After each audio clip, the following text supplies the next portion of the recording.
Master, welcome back again to our channel. Panibagong araw, panibagong kabanata na naman ang pagsumasamayin natin ngayong araw na ito. At kung bago ka sa ating channel, pag-click ang subscribe button and hit the notification bell para updated kayo sa ating mga susunod na videos. So mga Master, bago natin simulan ang ating kabanata ngayong araw na ito, huwag po sana natin skip yung ads mga Master, no, dahil malaking bagay na po yan sa ating munting channel. So simulan na natin kabanata ngayong araw na ito. Let's go! Kabanata 31 hanggang 50. Kabanata 31. Magsasalita pa sana si Benjamin nang suntukin siya ni Gladys. Oh, now you want to talk. Anong ginagawa mo kanina? Nakasimangot sa sulok. Nakakahiya naman maging asawa mo. I want a divorce. Nagkaroon ng maraming tao sa pasukan ng The Gourmand. Gayunpaman, wala sa kanila ang interesado sa pagtatalo ng kanilang pamilya. Ang kanilang isip ay nasa Blythe King pa rin. 5 araw na ang succession ceremony ng Blythe King. Oh, yes, nabalitaan ko na gaganapin ito sa rehiyon ng militar ng Kensington. Malamang, ang seremonya ay bukas sa publiko, ngunit ang pinakamakapangyarihan at maimpluwensyang tao lamang ang makakatanggap ng imbitasyon. Yun din ang narinig ko. Tanging ang mga totoong upper class na pamilya na mayayaman at may sapat na kapangyarihan ang makakadalo. Bet ko lang ang maimbitahan ay ang mga celebrity. Ang lahat ay abala sa pakikipag-usap tungkol sa Blythe King. Not James though. Naupo siya sa isang upuan sa labas ng The Gourmand, humihit-hit ng sigarilyo. Upang mailigtas ang kanyang pamilya, lubos na pinahiya ni Gladys ang kanyang sarili. Lumuhad pa siya kay Belinda. Matapos ang paghampas sa kanyang pamilya, medyo kumalma siya. Gladys, ikaw ba yan? Nandito ka rin. Si Benjamin at ang kanyang pamilya ay naghihintay sa pila para pumasok. The Gourmand nang may tumunog na boses, tumangala si Gladys. Lumapit ang isang magandang babae, nakahawak sa braso ng lalaking nakasot at nakatali. Isang batang mag-asawa ang sumunod sa kanila. Felicia. Tumayo si Gladys. Nagulat siya habang pinagmamasdan ang babaeng nasa harap niya na mukhang nasa 20s pa lang. Tanong niya, ikaw ba si Felicia Lockwood?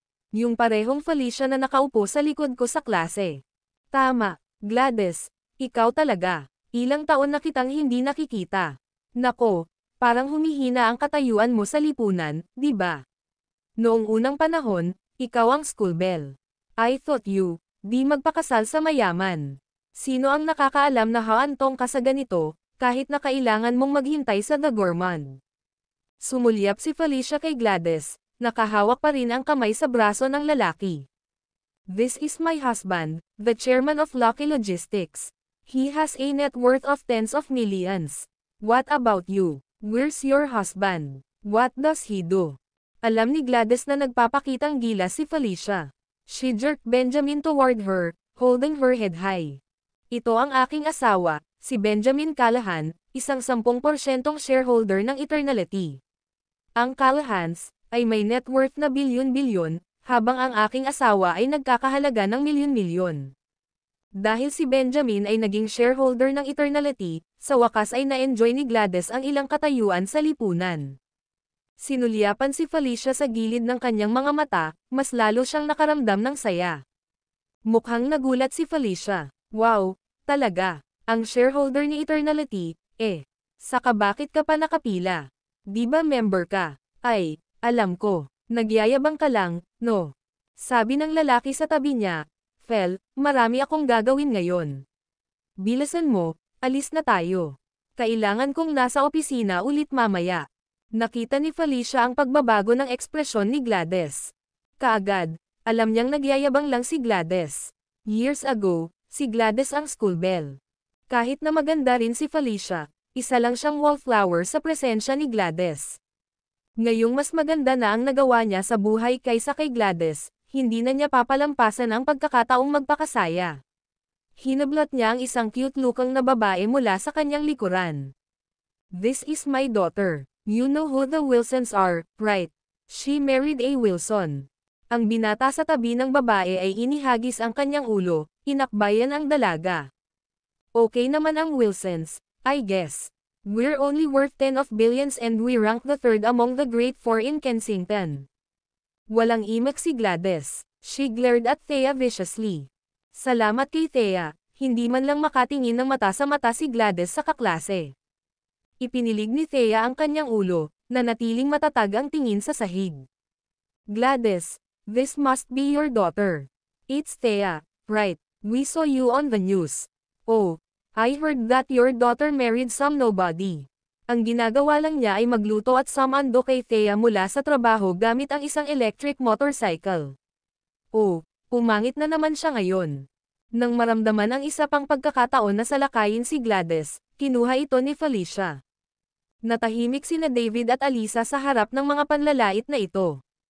Walang kabuluhan ang kanilang pamilya kumpara sa iba. Hiyang-hiya si Gladys na wala na siyang ibang gustong itago. Kahit na nakuha na ang shares, hindi pa rin ito sapat. She glared at James, who still smoking in his seat without care in the world. She hated him with a vengeance. Siya ang nakaapekto sa kanyang katayuan sa lipunan. Matapos panoorin ang playout na ito, naramdaman ni James na wala siyang pagpipilian. Bilang asawa ni Thea, ayaw niyang maging kahihiyan sa kanya o sa kanyang mga magulang. Agad niyang tinawagan si Henry. Magpareserba ka para sa Diamond Room sa The Gourmand. Siguraduhing nasa ilalim ito ng pangalan ni Thea. Pagkatapos nun, tumayo siya at lumapit kay Gladys. Ma, di ba nagpa-reserve na tayo sa Diamond Room? Tere, pasok na tayo. Humagalpak ng tawa si Felicia. Haha, yung Diamond Room. What a joke. Ang kanyang asawa ay mukhang hindi rin napahanga. Boy, alam mo ba kung ano ang Diamond Room? Masyado mo nang tinatanggap ang ruse na ito. Si Chad Wilson, ang manugang ni Felicia, ay nginisyan si James. Even as a member of the Wilson family, I'm only a silver member. That means I'm just entitled to the silver room. And you're saying you have reservation for the Diamond Room. Sa Kensington, meron lang, ilang tao na may access sa Diamond Room. Ang video na ito ay edited by Urban Storytelling. Kabanata 32. Ilang tao ang naghihintay sa labas ng The Gourmand. Pumipila silang lahat para pumasok sa restaurant. Bago ito, pinag-uusapan nila ang Blythe King. Matapos nilang marinig ang sinabi ni James, naghiyawan ang mga tao. The Diamond Room. Mukhang magaling sa isang bagay ang manugang ng mga kalahan, nagyayabang.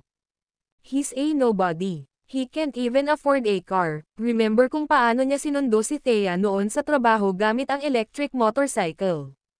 Kung hindi man lang niya kayang bumili ng sasakyan, paano niya afford ang Diamond Room? Ang sabi ng chismis ay hindi sapat na maging mayaman para gamitin ang Diamond Room. Ang may-ari ng Gourmand ay nagmula sa isang mahalagang pamilya sa kapital. Siya ay mula sa isang tunay na upper-class na pamilya. Halos walang sino man sa Kensington ang makakakuha ng reservation para sa Diamond Room. Kahit ang The Great Four ay hindi makakuha ng access sa Diamond Room. Biro sa kanila ni James. Ang mga pangungutya nila ay muling ikinagalit ni Gladys at nilingan siya nito. Ang tanga mo. Hindi pa ba sapat ang ginawa mo? Tumahimik ka, Jamie. Nilagay ni Thea ang kamay niya kay James. Bilang isang taong ipinanganak at pinalaki sa Kensington, pamilyar siya sa pinagmulan ng The Gourmand at ang kahalagahan ng Diamond Room. Chad, nasaan ang iyong silver member card? Ipakita ito sa mga mahihirap na tao dito. Payagan silang makita ang silver member card. Itinaas ni Felicia ang kanyang ilong sa ere at tinignan si Gladys ng masama. Namutla si Gladys. Tuwang-tuwa si Felicia nang mapansin niyang hindi komportable si Gladys. Naglabas si Chad ng purong puting card. May kantab at katanji tangi, nagtatampok ito ng silver VIP stamp. Wow, so this is a silver member card. Hindi ko pa nakita. The Wilsons live up to their reputation. Apparently, you have to spend $1 million at the Gourmand to be upgraded to a silver member card. Ang paggastos ng 10 milyon at pataas ay magbibigay sa iyo ng karapatan sa isang gold member card. Para sa Diamond member card, it's priceless. Tanging ang mga pinili ng may-ari ng The Gourmand lang ang makakatanggap ng Diamond member card mula sa kanya ng personal. As if it wasn't enough to be handsome and dash, Chad Wilson is rich and young too. Kung sino ang mapapangasawa sa kanya, maswerte talaga.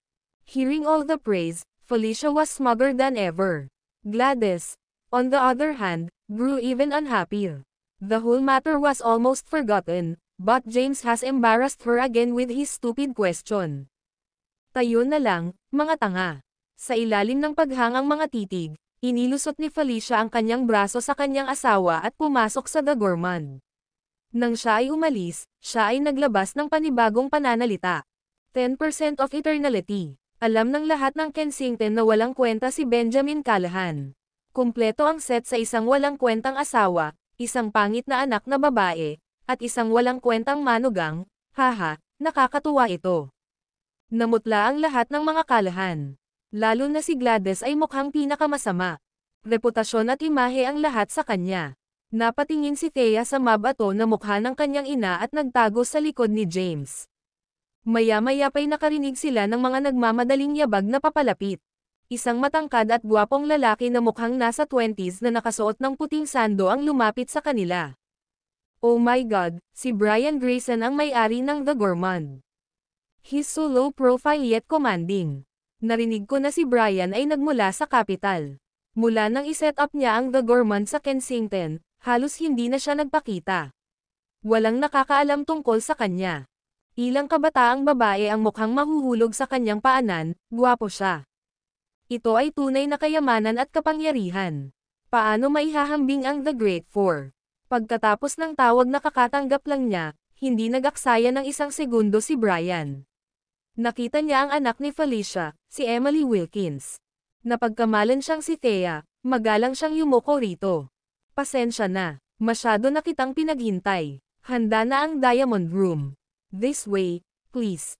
Ano, lahat ng tao sa The Gourmand ay lubos na nabigla. The Wilsons are a great family indeed. Kahit ang may-ari ng The Gourmand ay nandito para batiin sila ng personal. Ang video na ito ay edited by Urban Storytelling. Kabanata 33. Tama ka. Napakaswerte ng mga Wilcan. Mayroon silang isang masunuring anak na babae na nagpakasal sa isang Wilson. Si Chad at ang may-ari ng The Gourmand ay dapat magkaroon ng isang espesyal na pagkakaibigan. Napatulala si Felicia at ang kanyang pamilya sa sinabi ng karamihan. Pati si Chad ay naguguluhan din. Ano ang nangyayari? Nagpareserba lang siya para sa Silver Room, at hindi pa niya nakita ang may-ari ng The Gourmand dati. Bakit siya nandito sa personal? Gayunpaman, sa pag-aakalang nakuha na niya ang atensyon ng may-ari ng The Gourmand, naging masaya si Chad. Itinaas niya ang kanyang baba at inakbayan si Emily, na tinatamasa ang mga nakatutuwang tingin mula sa karamihan. Felicia was more arrogant than ever, she even turned around to look at Gladys purposefully, letting out a yabang emph. Galit na galit si Gladys. Sinisi niya si James sa lahat ng ito, ang walang kwentang uod. You piece of trash, look at them. Look at the company they keep. Even the Gourmand's owner is here to greet them in person, sigaw ni Gladys kay James na bahagyang kumunat ang noo. Hindi kailanman nagkamali si Henry. Ano ang nangyayari? Napatingin siya kay Brian na nakayuko pa rin. Sumili sa kanyang isipan ang pag-unawa. Maling tao siguro ang nakuha ni Brian. Habang papasok pa lang sa restaurant si Felicia at ang kanyang pamilya, malamang napagkamalan niyang si Emily si Thea. Malakas niyang ibinalita, Thea, hindi na tayo kumakain dito. Tara na. Pagkatapos nun, hinawakan niya si Thea at umalis. Nakatayo pa rin sa may entrance, narinig ni Brian ang pangalan at napatayo siya. Tumangala siya para makitang nakatalikod sina James at Thea. Kinilig siya at sinampal ang sarili. Sa kanyang pagmamadali, nagkamali siya. Nagmamadaling naabutan niya ang mga ito at huminto sa harap ni Thea. Magalang na tanong niya, Are you Miss Thea Callahan? Ha? Natigilan si Thea. Dumbly, she nodded. Ako nga. Miss Callahan, handa na po ang Diamond Room. Sumama po kayo sa akin. Mabilis na umikot ang mga mesa kaya walang nakakaalam kung ano ang nangyayari. Gulat na gulat silang lahat. Nakatitig sina Gladys, Benjamin, David, at Alisa, nakanganga ang kanilang mga bibig. Hindi pa nila nakita ang may-ari ng The Gourmand noon, ngunit alam nilang hindi siya taga Kensington. Ang isang tunay na malaking shot, siya ay mula sa capital. Mr. Grayson, kakasabi mo lang na ready na yung Diamond Room. Para kay Thea. Hindi siguradong tanong ni Gladys. Madam, Dapat ikaw ang nanay ni Thea. This way, please. Waiter, what are you doing? Welcome our guests. Kasunod ng mga sigaw ni Brian, ilang waiter ang sabay-sabay na lumitaw, inayos ang kanilang mga sarili sa dalawang maayos na hanay at yumuko sa kanila. Maligayang pagdating. Parang iisa ang kanilang mga boses, malakas ang tugtog sa restaurant. Mga bantay, itapon ang mga taong ito. Napatingin si Brian kay Felicia at sa kanyang pamilya na nakaugat sa pasukan. Sila ang naging dahilan ng pagkadulas niya. Hindi pa niya nakita ang Black Dragon, ngunit wala siyang balak na suwayin ang mga utos ng Black Dragon.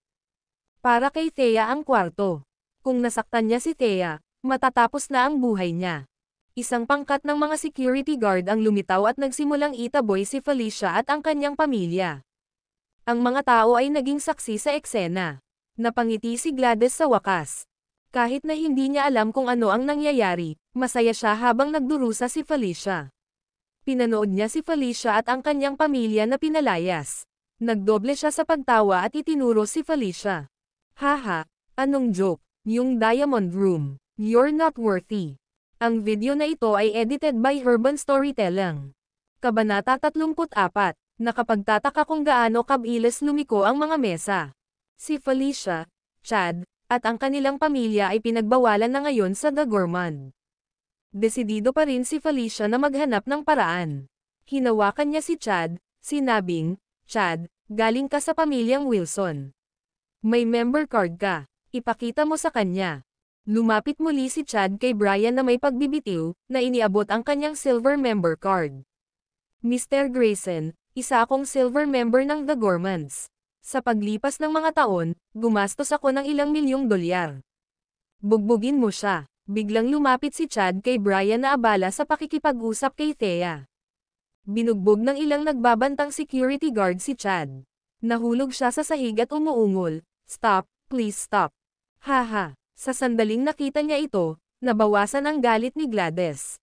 Itinaas niya ang kanyang ulo at ibinuga ang kanyang dibdib, na mukhang nalulugod bilang suntok. The Wilkins were boasting all along, mukhang ang mga Callahan ang may totoong kapangyarihan. Tell me about it. Thea Callahan is friends with Alex Yates. Now, she's reserved the Diamond Room. Even the owner is here to greet her personally. Ang lahat ay nagsimulang magkomento muli sa bagay na ito. Naguguluhan pa rin si Thea. She had no idea what is going on. Miss Thea Callahan, Madam, and Sir, this way please. Ulit ni Brian. Welcome, muling sabi ng dalawang hanay ng mga waiter, na nakaluhod sa lupa sa pagkakataong ito.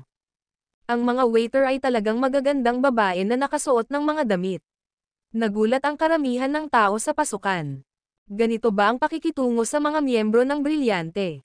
Baliw to. Ang daming magagandang babae na nakaluhod sa hilera. Nadudurog ang puso ko sa kanila. Ang mga tao ay nagbigay ng naiinggit, naninibugho na mga tingin sa mga Callahan. Sa wakas, na-enjoy ni Gladys ang kanyang moment sa spotlight. Umayo si David. Ipinatong ni Alisa ang kanyang braso sa braso ni David, itinaas ang kanyang baba. Sa sandaling iyon, pakiramdam nila ay nasa tuktok sila ng mundo. Naguguluhan pa rin si Thea. Hindi niya kilala si Brian Grayson. Sa ganitong paraan, Miss Thea Callahan. Maligayang pagdating. Nag-iisang muli ang mga waitress na nakaluhod sa lupa. Halika na Thea. James looked at a bewildered Thea. Thea finally responded to him. Sa pangunguna ni Brian, pumasok ang mga Callahan sa The Gourmand. Umakyat sila sa ikalimang palapag gamit ang pribadong elevator. Nilagyan ng karangyaan, ang ikalimang palapag ay mas mukhang isang palasyo kaysa sa iba pa. Kahit saan sila magpunta, nakaluhod sa lupa ang magagandang babae. Natigilan si David. Wala pa siyang nakitang ganito kaganda. Nakatitig din si Benjamin, malabo ang panga. Tumigil pa nga si Gladys sa pagiging masayahin saglit, nakaawang ang bibig niya sa nasa harapan niya. Pasok po mga sir at madam. Binuksan ni Brian ang isang pinto, bumungad sa kanya ang isang pribadong silid. Ilang daang metro kwadrado ang lawak ng silid. Nagtatampok ito ng ilang bilog na mesa, lounge, at dance floor. Marangyang pinalamutian, mapagkakamalan itong isang palasyo. Ang mga Callahan ay hindi nakaimik. Please enjoy your meal. I'll leave you to eat. Umalis kaagad si Brian nang igiya niya sila sa kwarto. Naglaan ng oras ang mga kalahan sa pagsisikap na makabuo ng tugon. Dave, kurutin mo ako. Nananaginip ba ako? Ito ang The Gorman's Diamond Room. Sinasabi ng lahat na milyon-milyon ang halaga ng pagkain dito. Masyadong emosyonal si Alisa kaya hindi siya makapagsalita. Mahal, anong nangyayari? Tanong ni Benjamin. Ano? Ako. Hindi ko alam. Gladys looked confused as well. She had never even seen anything so grand before. Jamie, may kinalaman ba ito sa iyo? Napatingin si Thea kay James na nakahawak sa kamay niya. Hinimas ni James ang ilong niya. Ako, paano ako magkakaroon ng kinalaman dito? Dapat ikaw iyon. Dumating ang may-ari para batiin ka. Ang video na ito ay edited by Urban Storytelling. Kabanata 35. Pero hindi ko siya kilala. Napangiti si James. Wala akong ideya kung tungkol saan ang lahat ng ito. Who cares who he is? Let's eat. Oh, wait, let me take a few pictures and post them up. My followers would go crazy. Kinuha ni David ang kanyang telepono at nagsimulang kumuha ng mga larawan ng lahat. Maya-maya, dumating na ang pagkain. Ang mga magagandang waitress ay nagpakita ng kurso pagkatapos ng kurso. Kung sa mga tuntunin ng presentasyon, panlasa, o amoy, ang pagkaing inihain ay labis na ketekam-takam. Hindi nagtagal ay puno na ng masasarap na pagkain ang mga mesa. Nang dumating na ang lahat ng pagkain, nagsimulang sumayaw ang isang grupo ng mga babae sa mini stage sa harap ng kwarto. Napakaganda nila kaya hindi maalis sa kanila ni Benjamin at David ang kanilang mga mata. Sa buong pagkain, ang mga kalahan ay nasa estado ng pagkabigla. Napakaraming pagkain sa Diamond Room na hindi nila natapos. Sa katunayan, halos hindi sila nakakain ng isang bahagi nito. Ay hindi, natauhan si Gladys nang matapos siyang kumain, natampal ang sarili sa noo. Narinig ko na ang pagkain sa Diamond Room ay nagkakahalaga ng hindi bababa sa $1,000,000. Ang $1,000,000 ay hindi puputulan ito. Itinuro ni James ang isang bote ng red wine na binubuksan ni David. Ang bote ng alak na ito lang ay nagkakahalaga ng $380,000. Nakailang bote na tayo, hindi ba? Ang alak lang ay malamang na nagkakahalaga ng $1,000,000. Kinilig si David sa sinabi ni James. Mabilis siyang tumayo. Hindi ko sila binuksan. Sa sandaling umalis si Brian sa silid, gumawa siya ng ilang paghuhukay tungkol sa Black Dragon. Tinanong din niya ang kanyang pinakamalapit na miyembro ng pamilya ng mga larawan ng Black Dragon noong siya ay ginawang general. Kahit na iyon ay isang sikreto, ang mga Grayson ay isang mas mataas na uri ng pamilya sa kapital. Salamat sa kanilang status, nakuha pa rin nila ang ilang mga larawan. Nang makita ni Brian si James, bigla siyang kinilig. Muntik na siyang mawalan ng malay sa kanyang opisina. Oh my God, the Black Dragon is Thea Callahan's husband. Hindi siya naglakas loob, sabay sprint sa Diamond Room. Knock knock, maya-maya lang, may kumatok sa pinto. It was Brian, who had a smile pasted in his face. Thea, sir, madam, and everyone else here, is everything to your listing? Nagkatinginan ang mag-asawang Callahan. Napakaganda noong nagyayabang sila sa labas, ngunit ngayon, wala silang perang pambayad. May pera nga si Gladys, pero personal niyang ipon iyon. Hindi niya ito gagamitin. Thea, tapos ka na ba? Yumuko si Brian. Mabagal na sumagot si Thea. She nodded instinctively. Oo, tapos na ako. Gumawa si Brian ng isang card na may mga diamante. Gamit ang dalawang kamay ay iniharap niya ito kay Thea.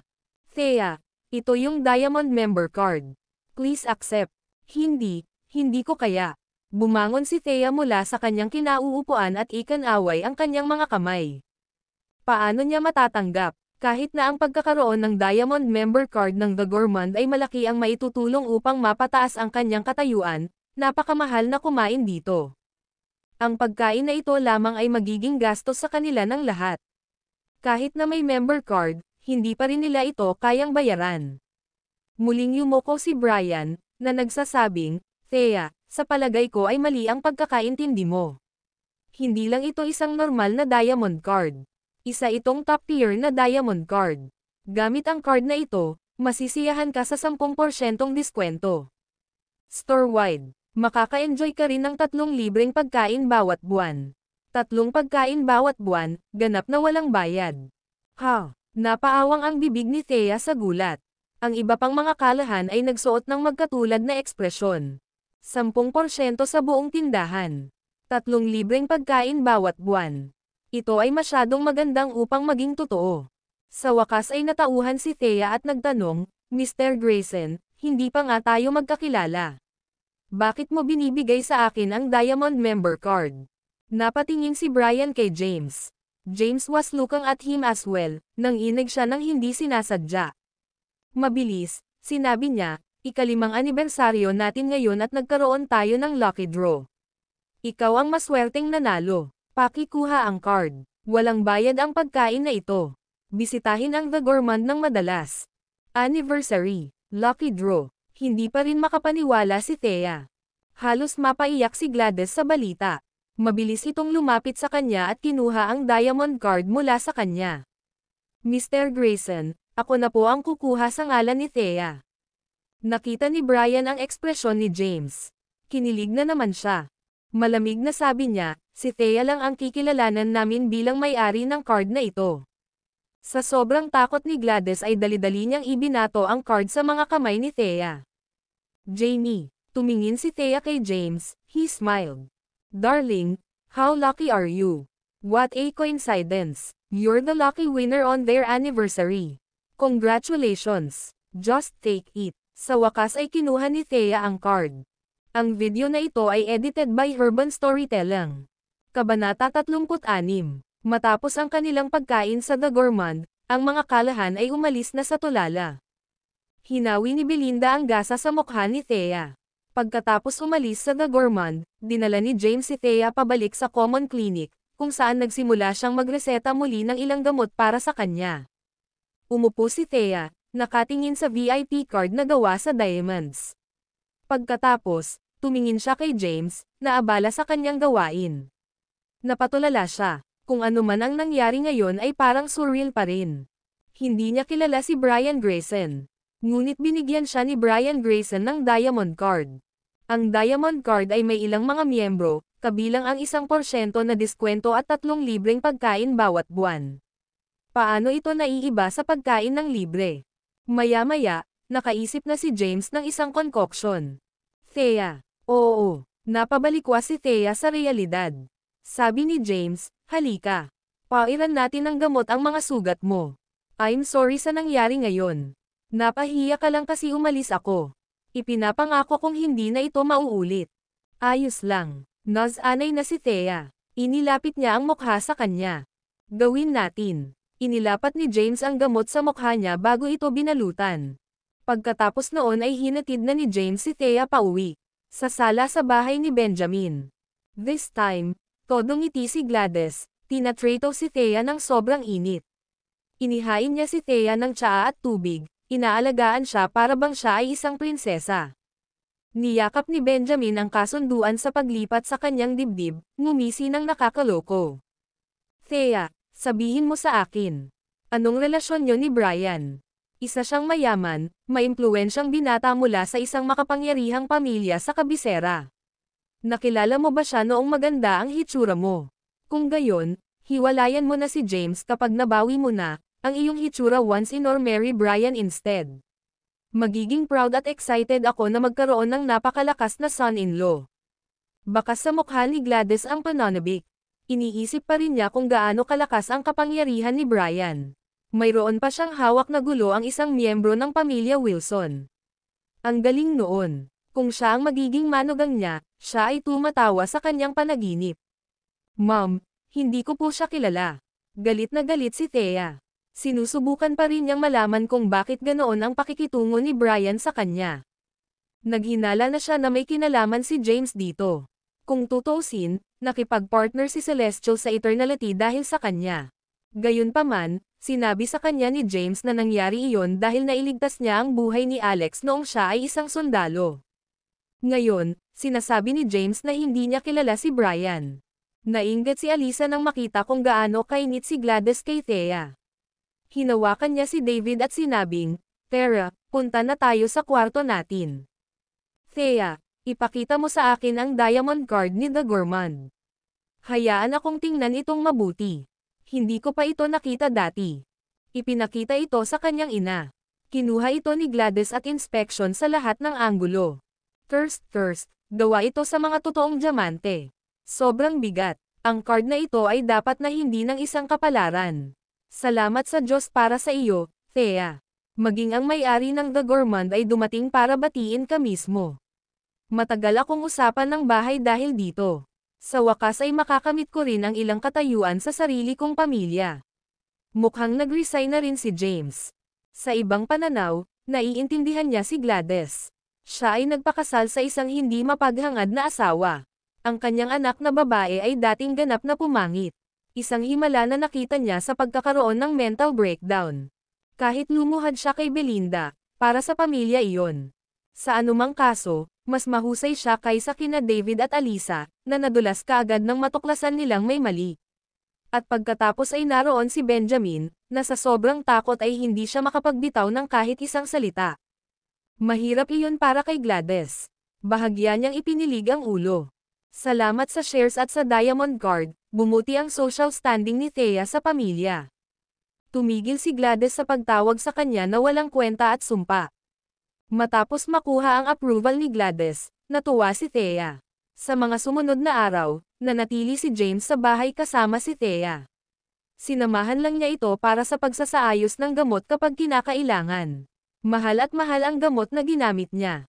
Higit pa rito, siya mismo ang gumagawa nito, at ang mga epekto ay kahanga-hanga. Makalipas ang 3 araw, tinanggal ni Thea ang gauze, lahat ng sugat niya ay gumaling, wala man lang iniwang peklat. Ang video na ito ay edited by Urban Storytelling. Kabanata 37. Nakatayo si Thea sa harap ng salamin, pinagmamasdan ang kanyang perpektong mukha. Nabigla siya. Paulit-ulit na sinabi ni James na gagaling siya, pero nagulat pa rin siya. Ang kanyang mga medikal na kasanayan ay walang kulang sa milagro. Jamie, ang galing mo. Walang mga galos kahit na ang aking mukha ay malubhang nasugatan. Napangiti si James. Hindi ko kayang kunin ang credit para dito. Si Henry lang iyon. Itinuro niya sa akin ang lahat ng kailangan kong malaman. Hinawakan ni Thea ang makinis niyang mukha. Magiging sikat ang formula na ito kung malalaman ito ng publiko. Naiisip mo ba ang pagbebenta ng produktong ito sa isang beauty salon? Ang negosyo ay magiging booming. Sabi ni James, walang pakialam si Henry sa katanyagan at kayamanan. Ang gusto lang niya ay mamuhay ng ordinaryong buhay. Idiniin ni Thea ang kanyang mga labi sa isang linya. Kakaiba. Paanong hindi niya gusto ang pera? Knock knock knock. May kumatok sa pinto. Thea, anong ginagawa mo? Nagpatawag ng family meeting ang matanda.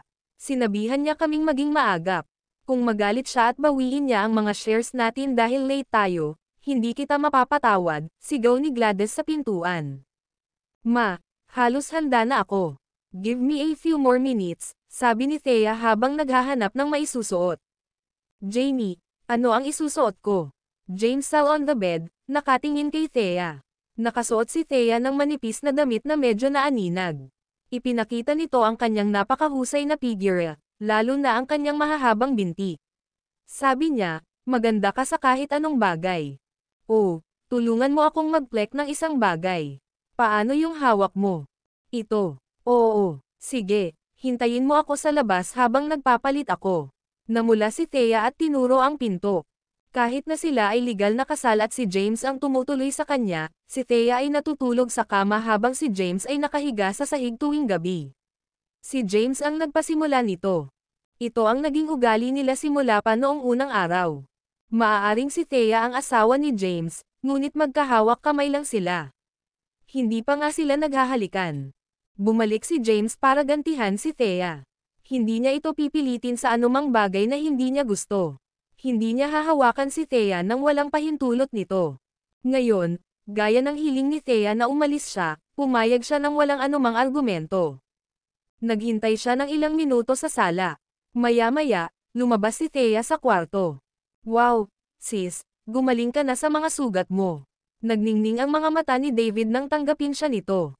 Mukhang naiinggit si Alisa. Nainggit siya sa magandang hitsura ni Thea at mas lalo pa ang perpektong katawan nito. Thea, ano? Natigilan si Gladys. Nitong mga nakaraang araw, balot ng gauze ang mukha ni Thea. Hindi ito masyadong pinansin ni Gladys.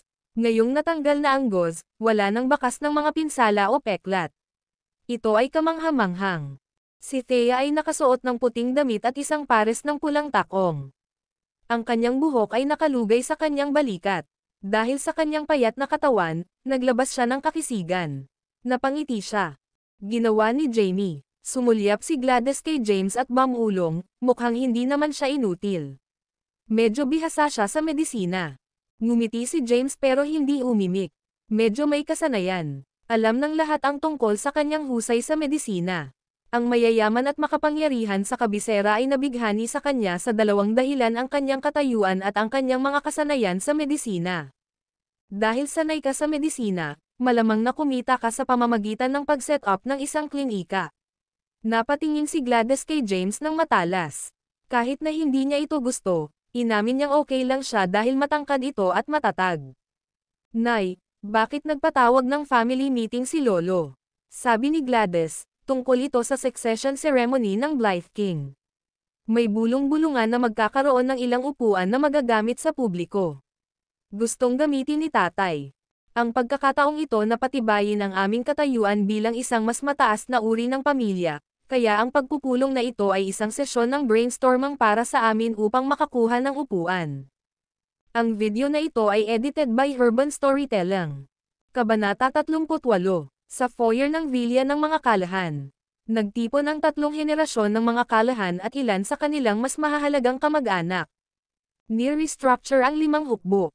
Ang Blythe King ng West Border ay ipinadala sa Kensington, na ipinapalagay ang papel ng Commander-in-Chief ng 5 hukbo. Nagdulot ito ng kaguluhan sa Kensington at maging sa 5 rehiyon. Ang seremonya ng paghalili ng Blythe King ay malapit na. Sa pagkakataong ito, magiging pampubliko ang seremonya. Mayroong ilang mga upuan na magagamit, ngunit ang mga tunay na mayaman at makapangyarihan lamang ang makakapag-secure sa kanila. Lahat ng mahahalagang pamilya sa North Kensington, Kensington, South China, Ocean City, at Coastal Heaven ay nakatingin sa mga upuan. Lahat sila gustong nandoon. Ito ang tunay na simbolo ng kayamanan at kapangyarihan. Ang pagdalo sa seremonya ay nagpapahiwatig na sila ay tunay na makapangyarihan. Ayon sa mga alingawngaw, ang seremonya ng paghalili ng Blythe King ay gaganapin sa susunod na araw. Tila, mayroon lamang 100 upuan na magagamit para sa publiko. Ang natitirang mga upuan ay pagmamay-ari lamang ng mga miyembrong inaprubahan ng panloob. Gayunpaman, wala pang anunsyo tungkol sa oras ng seremonya. Anuman, ilang pamilya sa 5 rehiyon ang nagsisikap na makuha ang kanilang mga kamay sa limitadong upuan. Isa sa kanila si Lex. Matagal na niyang pinangarap na maging isang upper-class na pamilya. Dahil ito ay isang magandang pagkakataon, hindi niya ito pinalampas ng ganoon kadali. Dahil dito, nagpatawag siya ng family meeting para mapag-isa ang kanilang mga ulo. Talaga, lahat ng mga Callahan ay naroon. Ang wala pa lang ay ang pamilya ni Thea.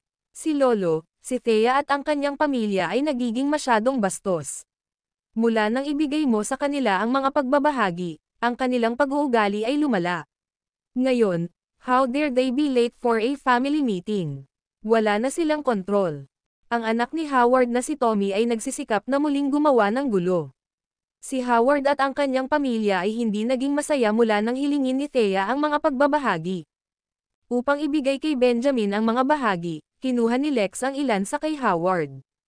Ngayon, mas kaunting share si Howard kaysa kay Benjamin. Sumasang-ayon ako, Lolo. Sa palagay ko, ang pagbibigay sa kanila ng 10% ng mga pagbabahagi ay sobra-sobra, sabi ni Megan na hindi nasisiyahan. How dare they request for something so absurd? Dahil lang ba natulog si Thea sa chairman ng Celestial? Sir, I suggest na bawiin natin ang shares ni Benjamin. Hindi man lang sila nag-aambag sa pamilya. Hindi nila ito deserve. Oo, sa paglipas ng mga taon, nabuhay sila sa amin. At ngayon, gusto nila ng shares. Ang mga Callahan ay humalili sa pagsasabi ng kanilang opinyon. Nakasuot ng suot, bumuga si Lex sa tubo ng tabako. Ayaw din niyang ibigay kay Benjamin ang shares. Si Benjamin ang pinakawalang silbi sa kanyang 3 anak. Ang anak ni Benjamin, si David, ang pinakawalang silbi sa lahat ng kanyang mga apo. Gayunpaman, kung tumanggi siya, mawawala sa kanila ang partnership ni Celestial. Bilang resulta, mawawalan sila ng pagkakataon na maging isang mas mataas na uri ng pamilya. Kumaway ng kamay si Lex. Tama na. Hindi ako matanda. Alam ko ang ginagawa ko. Si Howard ay nakaupo sa isang tabi, hindi umiimik. Idinyo niyang suran ang mga kabataan kay Thea at sa kanyang pamilya. Dahil hindi nakuha ni Lex ang pain, nagsimula siyang mag-iskema muli. Gusto niyang ibalik ang shares. Nanatiling tahimik din si John at ang kanyang pamilya. Wala silang maraming bahagi sa simula, kaya wala itong pinagkaiba sa kanila. Maya-maya lang ay dumating na si Thea at ang kanyang pamilya. Sorry we're late, Dad, paghingi ng paumanhin ni Gladys pagkapasok niya. Napatingin ang lahat kay Thea at sa pamilya niya. Nang makita nilang muling bumawi ang mukha ni Thea, nagulat sila. Ano ang nangyari? Ilang araw lang ang nakalipas. Paano muling naka-recover si Thea? Sa Kensington Hotel, nakita nilang inukit ni Trent ang kanyang mukha gamit ang sarili nilang mga mata. Ngayon ang mga sugat ay gumaling, at walang mga galos. Walang nakakaalam sa nangyari, pero nagalit sila nang makita si Thea. Para sa mga kalahan, si Thea ay isang jinx.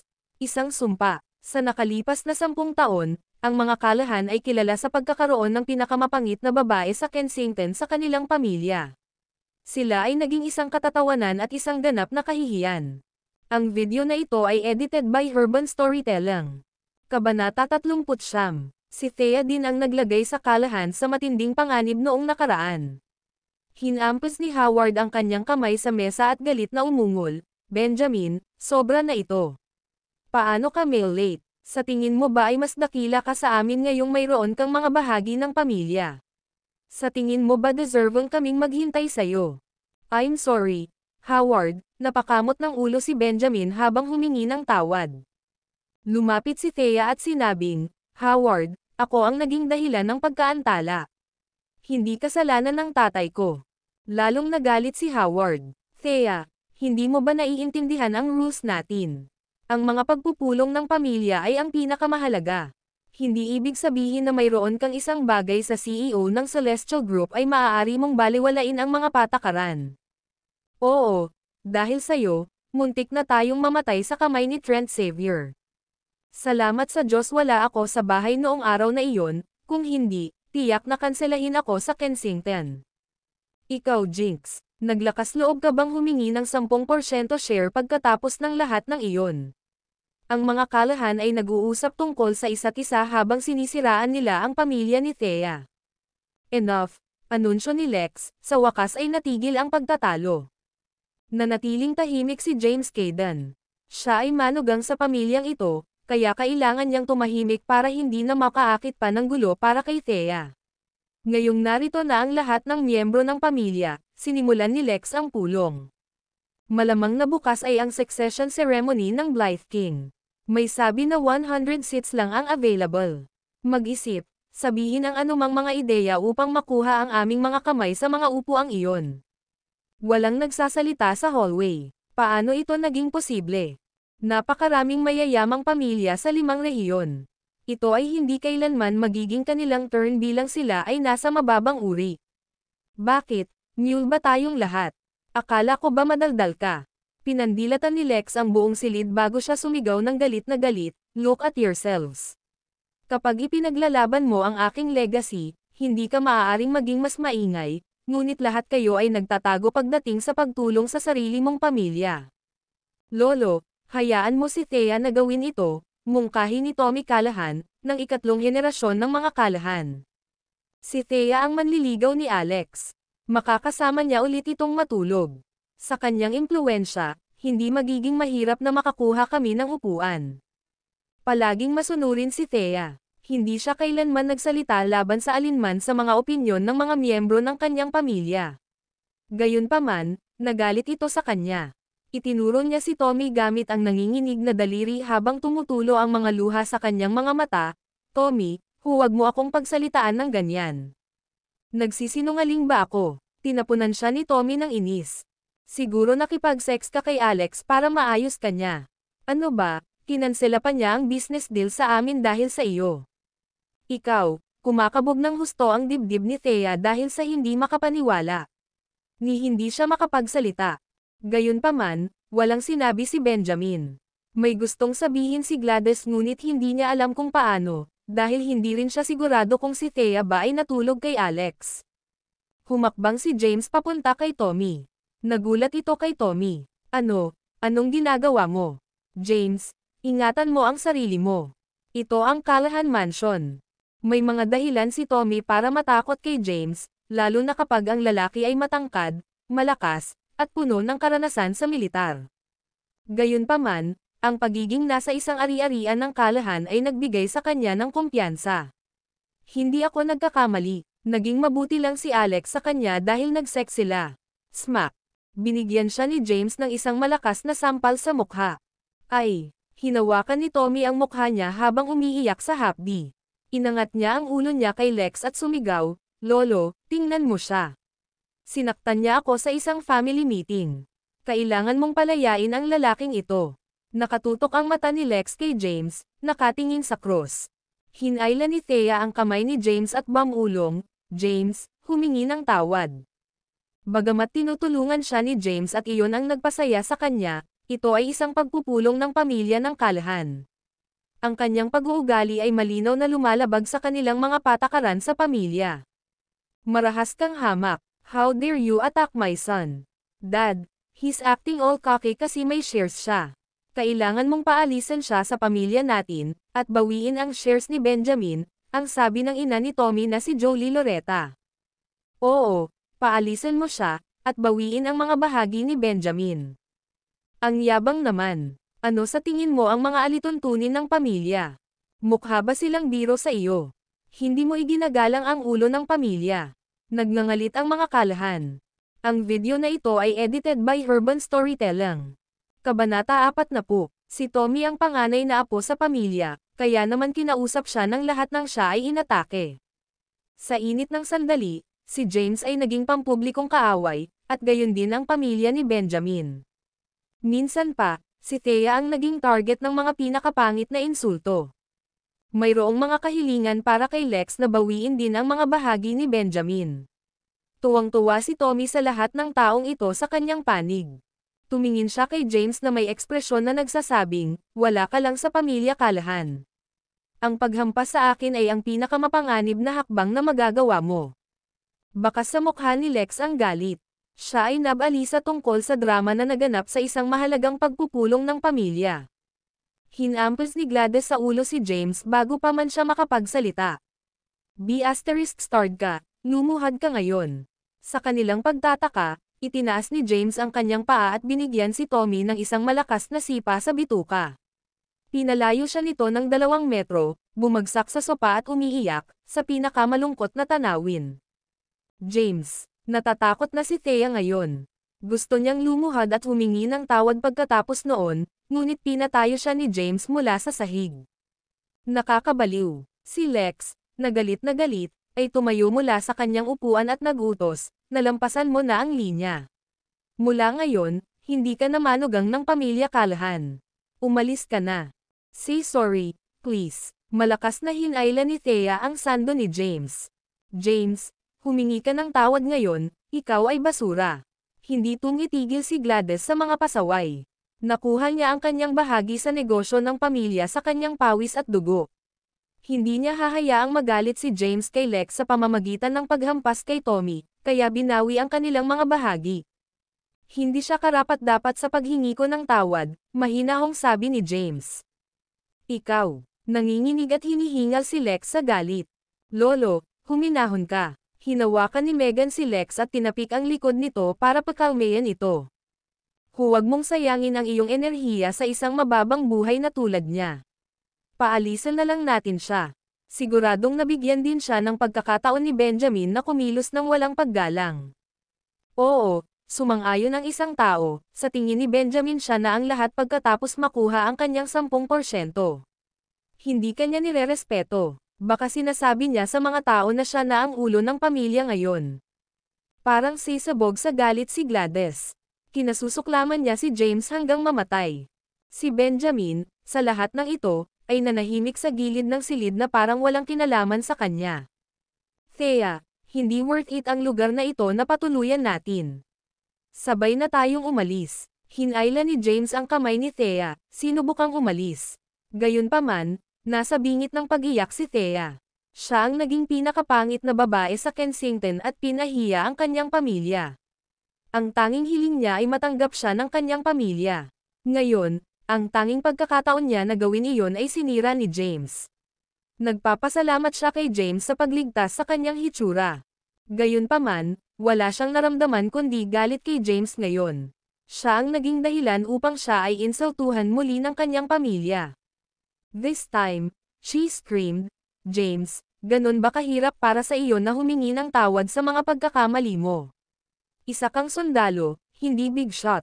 Nang makita niyang nangingilid ang mga luha sa mga mata ni Thea, sumakit ang puso ni James. Ang video na ito ay edited by Urban Storytelling. Kabanata 41. Gayunpaman, si James ay isang Black Dragon. Para sa kanya, ang pagkatakot sa kasamaan para mabuhay ay mas masahol pa kaysa sa pagkamatay. Noong siya ay natatakpan ng mga sugat, halos talunin ng kalaban, hindi siya lumuhad. Nang pakasalan niya si Thea at naging manugang ng pamilya Callahan, nanumpa siya na hindi na muling malungkot si Thea. Siya ang nang-insulto kay Thea, kaya dapat siyang humingi ng tawad, sabi ni James sabay turo kay Tommy. Walang kinalaman si Thea kay Alex. Pinili lamang ni Alex na magtrabaho sa Celestial Group dahil may utang siyang pabor sa akin para sa pagliligtas ng kanyang buhay sa larangan ng digmaan. Gustong protektahan ni James si Thea sa mga pang-iinsulto, ngunit hindi niya maipalam sa kanila ang tunay niyang pagkatao. Nagulat ang lahat nang malaman ang katotohanan. Pagpapatuloy ni James, kung gusto mo ng imbitasyon sa seremonya ng koronasyon ng Blythe King, maaari akong makakuha ng isa. Gayunpaman, sana ay tigilan mo na ang pang-iinsulto kay Thea. Tara na Thea. Pagkatapos noon ay umalis na siya habang hawak ang kamay ni Thea, hindi man lang lumilingon. Alam niyang hanggat nandito si Thea, magpapatuloy ito sa pagiging punching bag ng kanyang pamilya. Kung ibang tao, madali niyang mapapatay ang mga ito, ngunit sila ang mga Callahan. Hinding-hindi siya mapapatawad ni Thea kung papatayin niya sila. Damn it. Lalong nabaliw si Lex nang makita silang umalis. Hindi pa tapos ang family meeting at aalis na sila. Sino sa tingin nila ako? Binabawi ko ang 5% ng shares ni Benjamin. Iyon ang gusto niyang gawin noon pa man. Kaya lang wala siya. Pagkakataon. Ngayon, binawi na lang niya ang bahagi ng shares ni Benjamin dahil kailangan pa niyang umasa kay Thea. Kung talagang itataboy nila si Thea sa pamilya once and for all, tuluyan na nilang mawawala ang business opportunity nila sa Celestial Group. Kumukulo sa galit si Gladys. Iyan ay 10-10 milyong dolyar. How she wished she could skin James alive. Kahit ngayon, patay na tahimik si Benjamin. Tuwang-tuwa sina Howard, Tommy, at Megan dahil umaasa silang babawiin ni Lex ang lahat ng share ni Benjamin, inihayag na niya ito. Tama na yan. Hayaan ang pagpupulong magsisimula. Ngayon, pag-usapan natin kung paano makakuha ng imbitasyon para manood ng succession ceremony, wika ni Lex. Nagsimulang mag-usap ang mga Callahan. Walang nagseryoso sa sinabi ni James tungkol sa pagtanggap niya sa kanila ng imbitasyon. Hindi sila naniniwala na ang isang veterano ng militar ay may ganoong impluwensya sa isang tulad ni Alex upang makakuha sila ng upuan sa seremonya, lalo na noong nasuklian na ni Alex ang kanyang kabaitan. Nagsalita ang isa sa kanila, "Well, hindi ba Oswald ang boyfriend ni Megan? Ang Oswalds ay kasing lakas ng The Great Fu. Dapat nating hayaan si Coulson na makakuha ng isang imbitasyon mula sa kanyang ulo ng pamilya." Nang marinig iyon, nagliwanag si Megan sa pagmamalaki ng hilay niya ang isang gwapong lalaki na nakaupo sa tabi niya. Tumingin din si Lex sa lalaki, ngumiti ng malawak. "Coulson, ayaw mo bang hilingin sa iyong ama na hilain ang kanilang mga string at makakuha ng isang imbitasyon para sa mga Callahan?" Tinuwid ni Coulson Oswald ang kanyang likod at sumagot, "Wala akong problema dyan, pero hindi ko magagarantiya na sasagutin ng tatay ko ang oo. Maraming humihingi sa kanya ng imbitasyon sa ngayon. Imposibleng pumayag siya sa request ng lahat. Coulson, kailangan mo kaming tulungan. Matutulungan tayo ng iyong ama. Sumabay ang huni ng mga kalahan. Masayang sagot ni Megan, Lolo, huwag kang mag-alala. Gagawin ito ni Coulson, sabi niya habang nakatingin sa kanya, tama ba? Hindi nakaimik si Coulson. Nagsusumikap din ang kanyang pamilya na makakuha ng imbitasyon para sa kanilang sarili, ngunit walang resulta. Sa sobrang pag-aatubili niyang gawin iyon, ayaw niyang mapahiya ang sinuman, kaya tumanggo siya. Tungkulin ko iyon. Sigurado akong kaya ng tatay ko. Ang buong pamilya ng kalahan ay nakasakay sa likod ni Coulson pagkatapos ng pulong na ito. Ang video na ito ay edited by Urban Storytelling. Kabanata 42, sa labas ng Kalahan Mansion. Sapat na. Humiwalay si Thea sa pagkakahawak ni James at tinitigan siya sa mga mata. James, tapos ka na bang maghagis?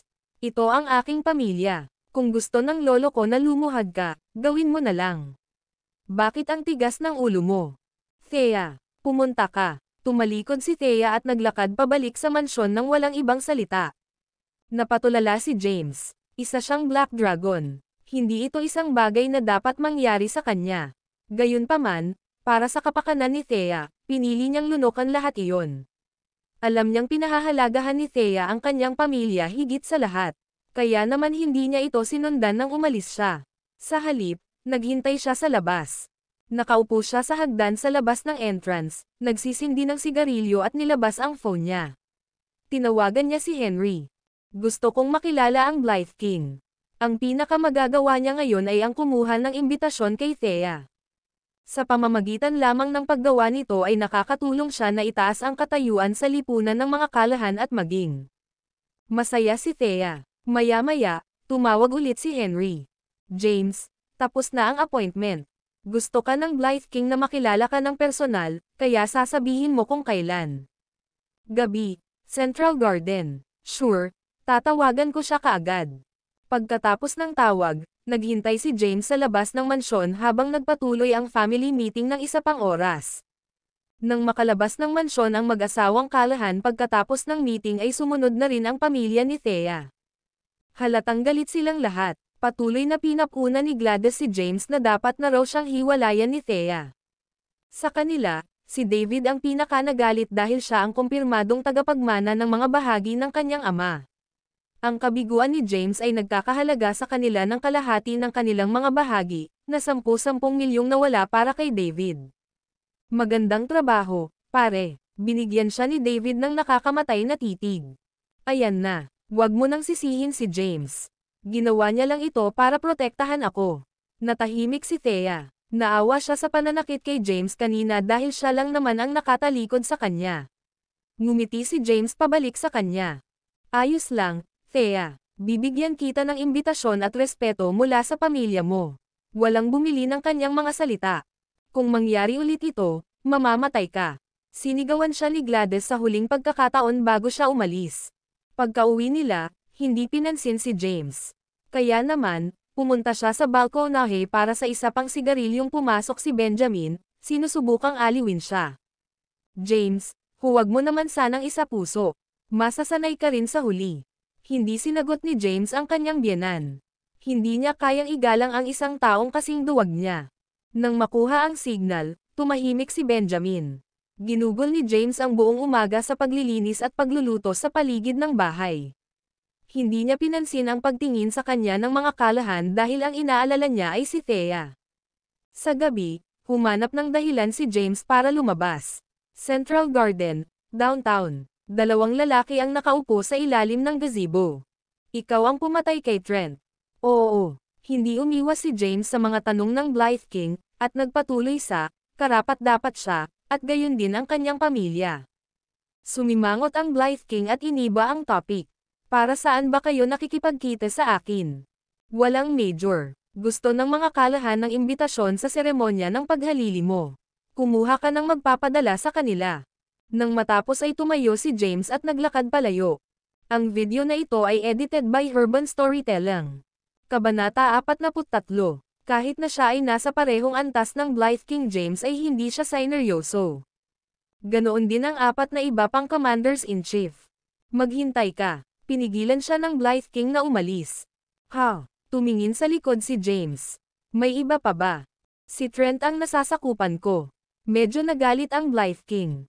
Hindi man lang siya binigyan ng dahilan ng pumatay sa kanyang dating kampan kung bakit siya pinatay. So ano, wala lang pakialam si James. Ipaliwanag mo kung bakit. Sabi ko naman sa'yo, he deserved it. Gayun din, hindi ako nagmamakaawa sa iyo para sa isang imbitasyon. Maaari mong piliin na huwag akong bigyan ng isa. Umalis si James. Isang lalaki ang lumabas sa dilim pagkatapos mawala si James sa paningin. Talagang wala siyang pakialam sa'yo. Tinuwanan ito ng Blythe King, at sinabing, ganyan siya. Hindi siya kikilos ng iba kahit na si Jesus ay dumating sa lupa. Hayaan mo na ito. Karapat-dapat si Trent sa kanyang kamatayan.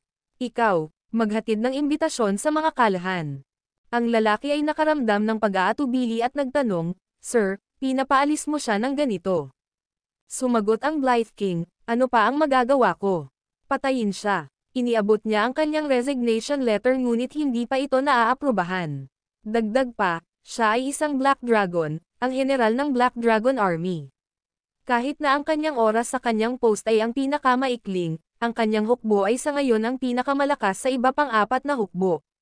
Malaki rin ang tingin sa kanya ng mga nakatataas. Ako na ang maghahatid ng imbitasyon.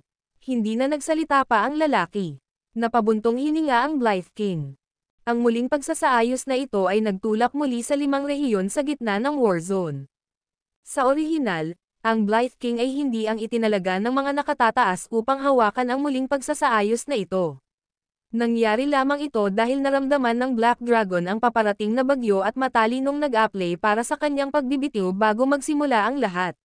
Sa labas ng Callahan Mansion, huminto ang isang jeep sa pasukan, naghatid ng ilang lalaking nakauniporme ng militar. Naglakad sila papunta sa front door ng mansion at kumatok ng ilang beses. Nang makita ang mga sundalo sa kanyang pintuan mula sa pagbabantay, nagpasya si Lex na batiin sila mismo, mga general, maaari ba akong tumulong sa inyo? Natroma pa rin siya sa nangyari kay Trent, kaya naman nilapitan niya ang mga lalaki ng may matinding pag-iingat. Ang isa sa kanila ay nag-abot ng isang maselang inihandang sobre sa kanya, na nagpapahayag, ang imbitasyon sa seremonya ng paghalili ng Blythe King. Napailing si Lex sa kaibuturan. Isang imbitasyon. Lex, magaling ang apo mo. Umalis ang lalaki matapos iwanan ang papuri nito. Nakatulala pa rin, si Lex ang humawak sa imbitasyon sa pagkamangha. Anong problema, Lolo? Lumabas si Megan sa pinto. Sa wakas ay bumalik si Lex sa realidad. Ang Western Border Patrol, nagpadala sila sa amin ng imbitasyon. Ano, mabilis yan. Sabi ko na nga ba, ang kailangan lang nating gawin ay umasa kay Coulson. Tingnan mo, may imbitasyon tayo ngayon at wala pang isang araw. Ito ay lahat salamat sa Oswalds na humila ng ilang mga string sa Western Border Patrol. Lumabas din si Coulson, nagtanong, Megan, ano ang magandang balita? Mahal, maraming salamat. Binigyan siya ni Megan ng isang halik sa pisngi. Binigyan kami ng imbitasyon ng pamilya mo. Namangha si Coulson nang hindi masabi. Ang aking pamilya. Sinabi niya sa kanyang ama ang tungkol dito, ngunit ang kanyang ama ay isang pusa sa mainit na mga break tungkol sa pagkuha ng kanyang Owe pamilya ng isang imbitasyon. Nagpadala siya ng napakaraming mahahalagang regalo sa lahat ng malalaking shot na iyon bago siya makakuha ng isa para sa kanyang sarili, ngunit nakakuha siya ng imbitasyon sa mga kalahan. Nataranta, pilit pa ring ngumiti si Coulson. Hindi ito isang mahirap na gawain para sa mga Oswalds. Salamat, Coulson, maraming salamat po. Ikaw ang pinakamagaling na manugang na lalaki. Nakangiti si Lex hanggang tenga. Siya ay may ilang mga apo, ngunit alam niya na ito ay kailangang maging trabaho ni Coulson dahil ang mga Oswalds ay ang pinakamaimpluwensyang sa lahat ng iba pang mga pamilya. Ikaw ay isang kaloob ng Diyos. Pumasok ka, maghahanda ako ng napakalaking regalo para sa iyo at sa iyong ama, bilang pasasalamat sa ginawa mong napakalaking pabor sa amin. Ang video na ito ay edited by Herban Storytelling. Kabanata 44, umuwi si James. Bago pa man siya makalabas ng elevator ay tumunog ang kanyang phone. Si Henry iyon. James, balita mula sa Blythe King. Ipinadala niya ang kanyang mga tauhan upang ihatid sa mga kalahan ang kanilang imbitasyon. Okay, nakuha ko na. Binaba ni James ang tawag. Kumatok siya sa pinto at sinalubong siya ni Alyssa Myers, ang asawa ni David. Pathetic loser, hindi ka pa ba nahihiya, umuwi ka pa? Nilampasan siya ni James, papasok sa bahay. Nang makita niya si Thea sa couch, sumilay ang ngiti sa mukha niya. Thea, nakakuha na ako ng mga tao para magpadala sa amin ng imbitasyon. Thea was in disbelief, as she asked, yung mga lalaking galing sa Western Border Patrol. Paano mo nakuha ang mga lalaking iyon? Tumawa si James. Nakalimutan mo bang sundalo ako? Mayroon akong ilang koneksyon sa mga nakatataas sa militar. Ngunit ang sabi ng iyong resume ay naglingkod ka sa Southern Plains. Ano ang kinalaman ng timog sa hukbo sa kanluran? Paliwanag ni James, hindi kami nagpadala ng magkamag-anak, pero ang aking ex-superior ay may kaugnayan sa isang malaking shot sa Western Border. Anyways, nakuha ko ang imbitasyon para sa mga kalahan. Naroon din sina Gladys, Benjamin, at David sa bahay na hindi makapaniwala si Gladys. She questioned him snarkily, relying on connections. Ikaw. Kahit isang dekada kang nagsilbi, isa ka lang sundalo. Anong mga koneksyon ang posibleng mayroon ka? James, binabalaan kita, huwag mong dayin si Thea dahil sa walang muwang siya. Hindi mo ako madaya, Thea. Dapat mas matalino ka. Bakit ka nagtitiwala sa tanga? Ang mayroon lamang siya ay ilang kaalaman sa medisina. Hindi siya mayaman o makapangyarihan. Sanay na si James sa mapang-aabusong mga sinabi ni Gladys. Dumiretso siya papunta kay Thea. Thea, punta tayo sa Callahan Mansion.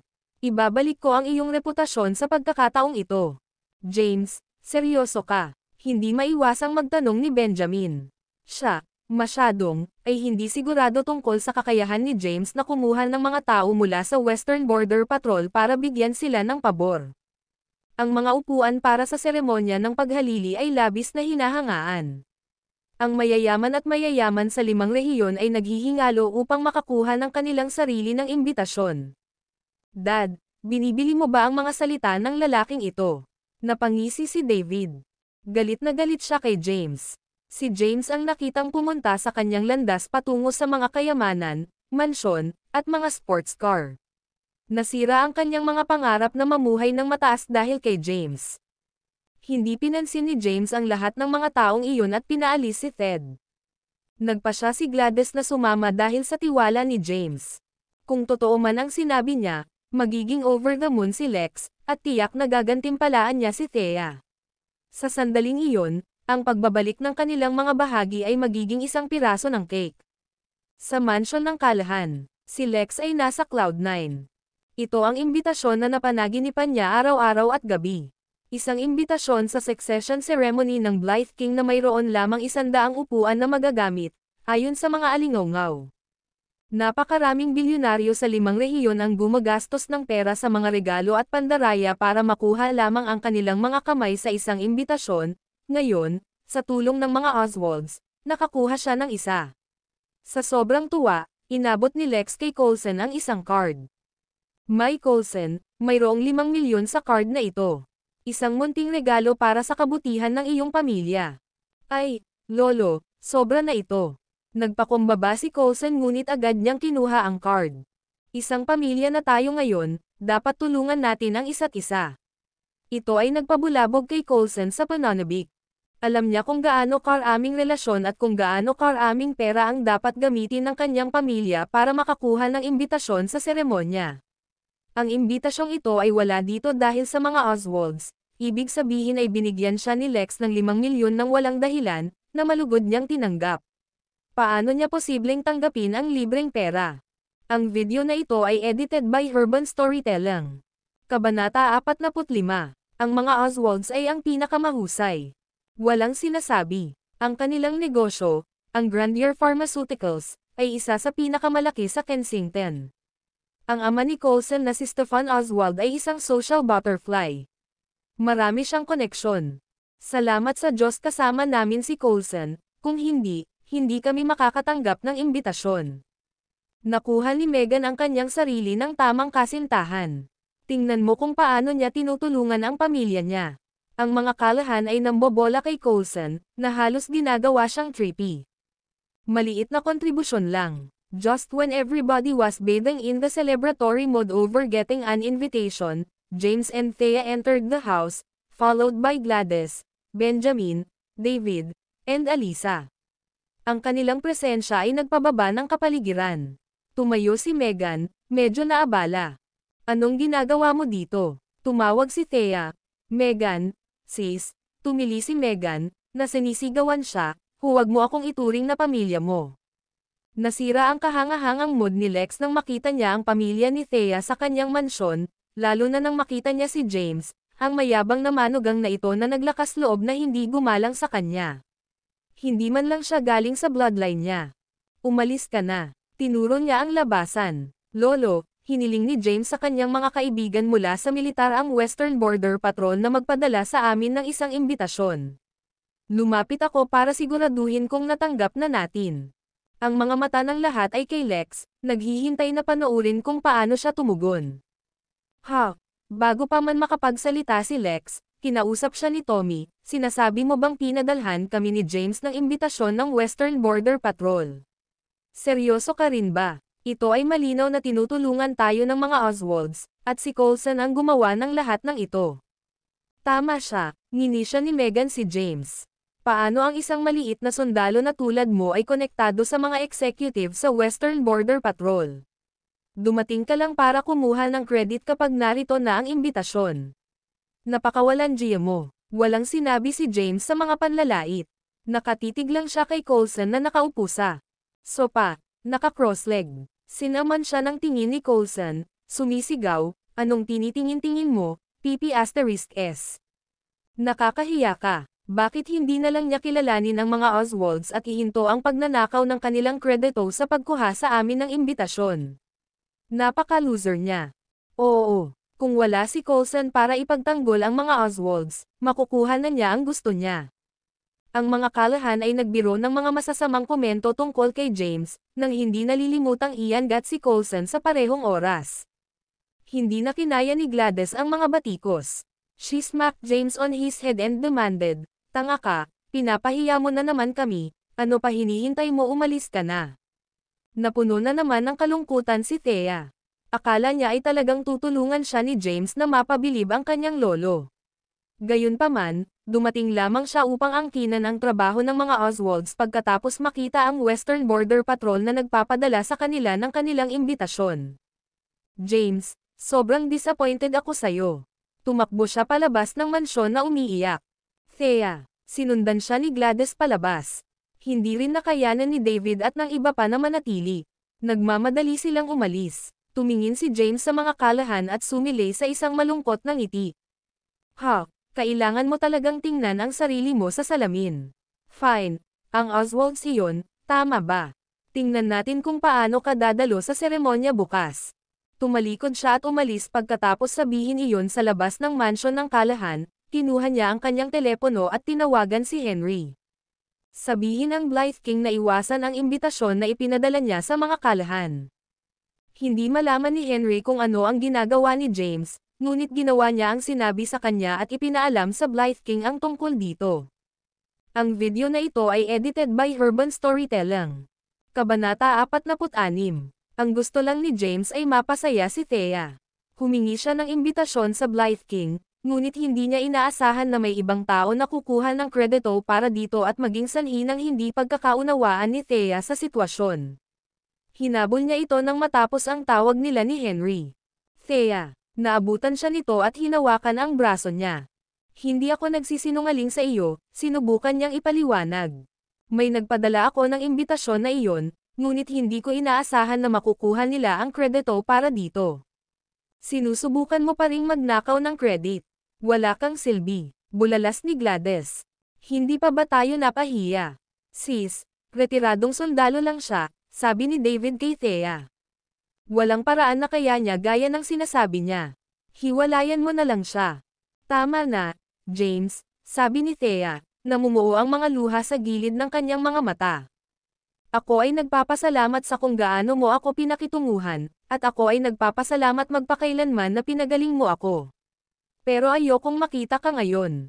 Please umalis ka na. With that, tumalikod siya, humihikbi habang tumatakbo. Nagpanik si James. Hindi pa niya naramdaman ang pagiging walang magawa, kahit na humarap siya sa libu-libong tropa ng kaaway. Walang kwenta laut, wala man lang magawa ng tama, muling pagmumura ni Gladys sa kanya. Tumayo si James at pinanood ang pag-alis ng mga kalahan, pagkatapos ay huminga ng malalim. Hinabol niya ang mga ito hanggang sa kanilang tahanan ngunit bawal siyang pumasok. Nang walang ibang pagpipilian, pinili niyang umalis. Nagpasya siyang ipaliwanag kung ano ang nangyari kay Thea nang pumalma na ito. Pumunta siya sa klinik ni Henry. James, ano ang nagdala sa iyo dito? Tanong ni Henry pagpasok niya sa building, pero napatigil siya nang mapansin niya ang ekspresyon ng mukha ni James. Walang salita na hinagisan siya ni Henry ng sigarilyo. Galit na galit si James. Gusto niyang pasayahin si Thea, ngunit hindi niya inaasahan na may walang hiyang magnanakaw ng kredito ng ganito. Hindi ba dapat ako bumalik dito, Henry? Tanong niya sabay hila ng kanyang sigarilyo. Umakyat ang usok pataas mula sa pagitan ng kanyang mga daliri. Anong nangyari, James? Sinabi ni James kay Henry ang lahat. Napangiti si Henry nang walang magawa. I've never been in a relationship before, kaya hindi kita matutulungan doon. Ngunit, kung gusto mo, maaari kong alisin ang mga Oswalds para sa iyo. Hindi, kalimutan mo na, antong hininga si James, winawagayway ang mungkahi. Hindi naman ganoon kaseryoso. At saka, ito ay Kensington. Ito ay isang mapayapang lungsod, hindi ang katimugang hangganan. Ang mga taktika na ginagamit natin laban sa mga kalaban ay hindi magagamit laban sa ating mga kababayan. Natahimik si Henry dahil doon. Oh, tama, Henry, pinangangasiwaan mo ang aking mga ari-arian sa buong oras na ito. Magkano ang mayroon ako ngayon? Maraming pinagdaanan si James simula nang bumalik sa syudad. Noon pa man ay inisip niya na ang pera ay walang halaga, ngunit kamakailan lamang ay sinimulan niyang makita ito bilang mahalaga. Paano ko malalaman? Pag-isipan ko. Minsan, kumuha ka ng ilang minahan ng ginto mula sa isang kaaway na bansa, pagkatapos ay ibinenta mo ito sa isang tao sa halagang humigit kumulang 30 bilyon. May isa pang pagkakataon na nailigtas mo ang isang mayamang tao mula sa tropa ng kaaway dahil nakagawa siya ng krimen, kaya binigyan ka ng mayaman bilang pasasalamat. Oh, mayroon ding ilang mayayamang mga ngalakal sa southern border na nagbabayad sa iyo taon-taon para maprotektahan mo sila. Idagdag ang lahat ng iyon at dapat mayroon kang hindi bababa sa 2 o 300 bilyon. Ganon ba ako kay Aman? Gulat na sabi ni James. Dati ay hindi niya inaalala ang mga bagay na ito, ngunit laking gulat niya nang malaman niya kung magkano talaga ang mayroon siya ngayong nagsimula na siyang magmalasakit sa pera. Ikaw ang Black Dragon Commander ng Southern Border, James. Ang Timog ay ang pinakamagulo, ngunit ito rin ang pinakamadaling hangganan upang yumaman.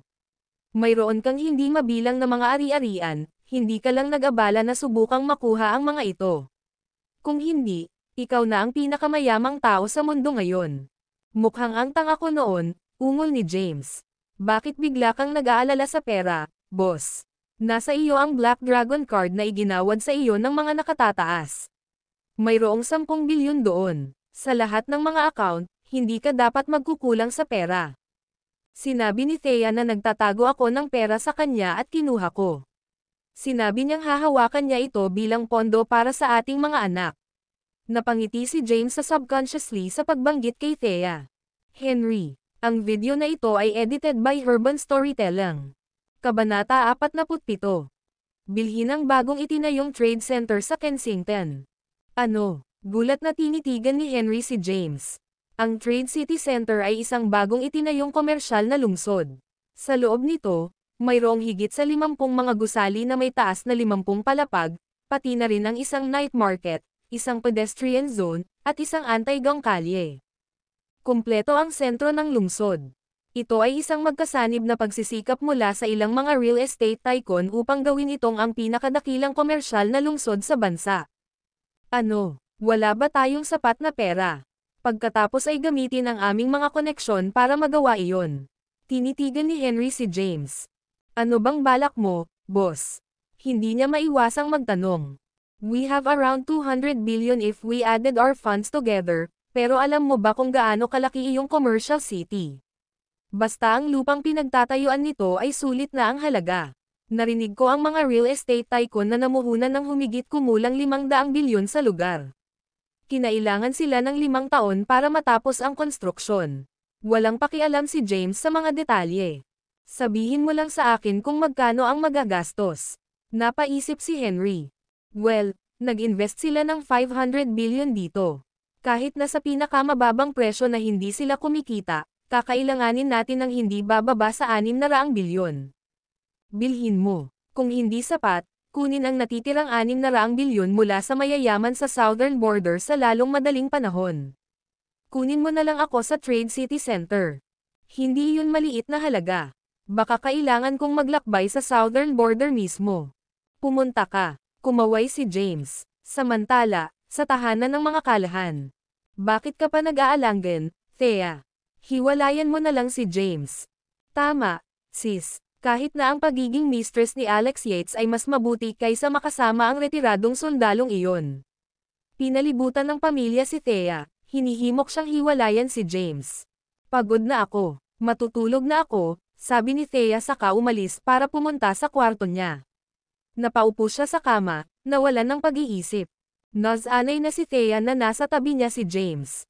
Ngayong wala na siya, medyo nawala ang pakiramdam niya, parang may importanteng bagay na nawala. Alam niyang gusto lang siya ni James na pasayahin, ngunit nag-backfire ito at nagpahiya sa kanya sa harap ng kanyang pamilya. Inilabas niya ang kanyang telepono, balak niyang tawagan si James para sabihin niyang umuwi na siya. Sa halip, huminto muna siya bago pinindot ang call button at huminga. Bakit ko naman gagawin yun? Siya ang nagkamali. Siya dapat ang tumatawag sa akin para humingi ng tawad. Bakit ko siya tatawagan? Dahil doon, inihagis niya ang kanyang telepono sa kanyang kama sa inis. Gayunpaman, paminsan-minsan ay sinulyapan niya ang kanyang telepono, umaasang tatawag ito. Lumipas ang 1 minuto, pagkatapos ay 10 minuto. 30 minuto, 1 oras, 3 oras. Naghintay si Thea hanggang 1:00 ng umaga, ngunit hindi tumawag si James. Ni hindi man lang siya nagpadala ng text. Galit na galit siyang naglakad sa silid, minumura siya sa pagiging isang walang pusong tao. Matapos sabihin ni James kay Henry na bilhin ang Trade City Center, nagpunta si Henry ng magdamag sa Southern Plains upang mangolekta ng pera. Ang Southern Plains ay nasa isang hangganan, na may maraming maliliit na kapangyarihan sa loob nito. Ang maliliit na kapangyarihang ito ay mayaman sa mahahalagang mineral, kaya hindi bihira ang mayayaman doon. Ang pagkuha ng ilang daang bilyon mula sa kanila ay hindi magiging mahirap na gawain. Ang layunin ng pagbabalik ni James ay para sa parehong pasasalamat at paghihiganti. Siya ay nasa tabi ni Thea sa lahat ng oras na ito at napabayan ang pakikitungo sa The Great Four. Bukod sa pagpatay kina Warren at Trent Xavier, wala siyang ibang ginawa. Napagpasyahan niyang hanapin si Rowena Xavier habang si Thea ay lumamig at inalis sa kanya ang kinaroroonan ng moonlit flowers sa cliffside's edge. Sa natitirang villa ng mga Xavier. Madaling araw na, kaya patay ang ilaw ng villa. Sa labas ng gusali, lumitaw ang isang silhouette. Ang tao ay nakasuot ng itim na kapote at isang itim na maskara ng multo, na natutunaw sa mga anino na parang isang aparisyon.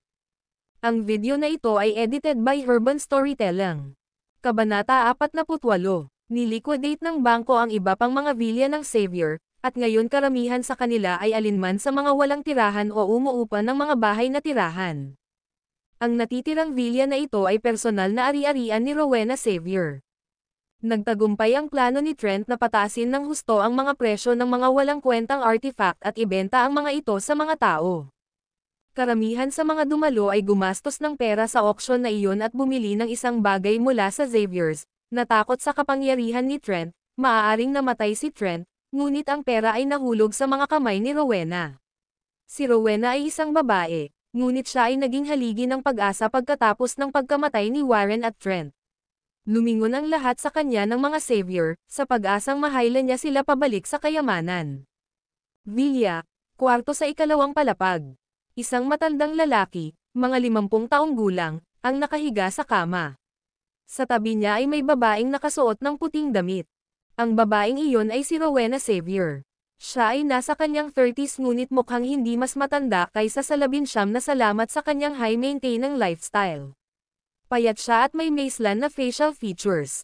Siya ay isang kaakit-akit na babae sa bawat kahulugan ng salita, na ang kanyang mahabang buhok ay umaagos sa kanyang mga balikat at ang kanyang bahagyang see-through na damit ay nagpapatingkad lamang sa kanyang mapang-akit na alindog. Mr. Bertrand, kailan mo matutupad ang iyong pangako? Sabi ni Rowena habang nakatingin sa matanda sa kama na naka-underwear lang. Ang taong ito ay isang malaking shot, na may mga koneksyon sa matataas na lugar. Nabangkarot ang mga savior. Karamihan sa kanilang mga ari-arian ay naliquidate na, kaya ginagamit din ni Rowena ang bawat koneksyon na mayroon siya upang mabawi ang ilan sa kanilang mga ari-arian. Napatingin si Charles sa napakarilag na si Rowena at ngumiti. Huwag kang mag-alala, lagi kong tinutupad ang aking salita.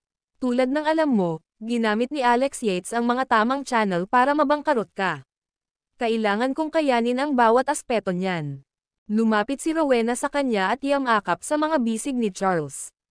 Binigyan kita ng hindi bababa sa 50 milyon, Mr. Bertrand, sabi niya na may pagkukunwari. Matagal na, bigyan mo ako ng tumpak na time frame. Malapit na, sa loob ng ilang araw. Nakangiti sa kanya si Charles, ngunit lihim itong nasusuklam. Stupid woman, naisip niya. Bumagsak ang pamilya mo, patay na si Trent. Walang paraan na makakabalik ang Xavier sa pagiging isa sa The Great Four. Matagal ko nang naubos ang perang binigay mo sa akin. Akala mo ba magpapatawa ako sa'yo kung hindi dahil sa pera? Huwag kang mag-alala, Mr. Bertrand. Makukuha mo ang iyong bahagi kapag naayos ko na ang pananalapi ng aking pamilya. Magiging sayo rin ako. Bang! Maya-maya lang ay bumukas ang pinto ng kwarto. Sino pumunta dun? Tumalon si Charles, nagulat, at gumapang sa kanyang mga tuhod. Nang inig siya nang makitang nakasuot ng ghost mask ang taong sumipa sa pinto.